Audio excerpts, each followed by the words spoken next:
তো চলো আজ একটা রিয়াকশন ভিডিও শুট করা যাক। সর্বপ্রথম এই ভিডিওটা দেখো, তারপরে আমি কমেন্টগুলো পড়ে শোনাবো। আর welcome to day 2 of 48 loss.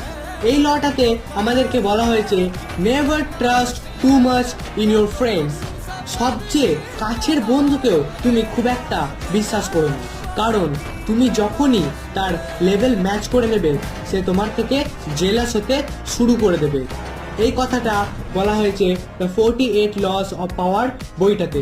Polio খাবে এসব জিনিস কি আর মুখে বলা যায়? তোমরাই দেখে না, সব লেখা আছে। প্রথমে ঠিকই বললি তো, তারপর হঠাৎ ভয় পেয়ে গেলাম। তুই বোঝ ব্যাপারটা। ভাই তুই কি জামা চেঞ্জ করিস না নাকি? স্কুলের রাস্তাটা মনে আছে ভাই? জেনুইন? না না না না, পোলিও শট।